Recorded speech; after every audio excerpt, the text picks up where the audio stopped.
இந்த மதுரை மாநகர் நமது அன்னை மீனாட்சி ஆட்சி செய்து கொண்டிருக்கின்ற மாநிலம். நமது பாரதிய ஜனதா கட்சியை சார்ந்த தேசிய ஜனநாயக கூட்டணி 2026 ஆட்சியை அமைப்பதற்கு அருள் புரிவதற்காக இந்த மதுரை நமக்கு ஒரு மிகப்பெரிய அருளை தந்திருக்கிறது. இந்த நேரத்தில் எங்கு பார்த்தாலும் காவியாக இருக்கிறது. என்னை பொறுத்தமட்டில் மரியாதைக்குரிய அமித்ஷா அவர்கள் தமிழகத்திற்கு 2வது முறை இன்று நமது கூட்டணியை அமைந்த பின்பு வந்திருக்கிறார்கள். மரியாதைக்குரிய அமித்ஷா அவர்கள் எப்பொழுதெல்லாம் வருகிறாரோ அப்பொழுதெல்லாம் அண்ணன் ஸ்டாலினுக்கு ஒரு பயம் தொற்றிக் கொள்கிறது. எந்த ஷா வந்தாலும் எங்களை ஒன்றும் செய்ய முடியாது என்று மறுபடியும் பேசிக் கொண்டிருக்கிறார்கள்.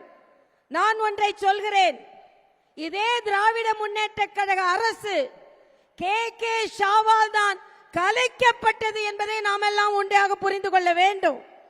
ஆக அந்த கலைக்கப்பட்ட அந்த திராவிட முன்னேற்ற கழக அரசு இன்று நமது அமித்ஷா அவர்களின் வருகையினால் வெலவெலத்து போயிருக்கிறது. நம்மை பார்த்து பயந்து கொண்டிருக்கிறார்கள். திராவிட முன்னேற்ற கழகத்தை சார்ந்த கூட்டணியை சார்ந்த யாராக இருந்தாலும் என்ன சொல்கிறார்கள் என்றால், ஏன் நாங்கள் இந்த கூட்டணியில் ஒட்டிக்கொண்டிருக்கிறோம் என்றால்,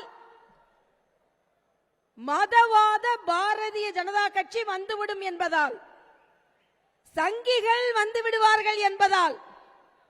நீங்கள் எத்தனை முறை சொன்னாலும் இந்த மதுரை சங்கம் வளர்த்த தமிழ், சங்க தமிழ் வளர்த்த மதுரை இது, தமிழ் சங்கம் இருந்த மதுரை இது. ஆக இந்த மதுரையில் சங்கம் தமிழ் சங்கிகள் என்று எங்களை அழைத்தால் நாங்கள் அதை பற்றி கவலைப்பட போறதில்லை என்று சொல்கிறேன். ஏனென்றால் சங்கிகள் என்றால் ஊழல்வாதிகள் என்று சொல்வதை விட, குற்றவாளிகள் என்று சொல்வதை விட, சங்கிகள் என்பது மேன்மையான வார்த்தை தான். அதனால் பெருமையாக சொல்கிறோம்.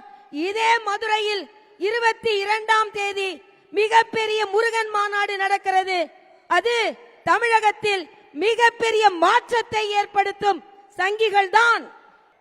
இந்த மண்ணில் சூரியன் உதிக்கிறதோ இல்லையோ,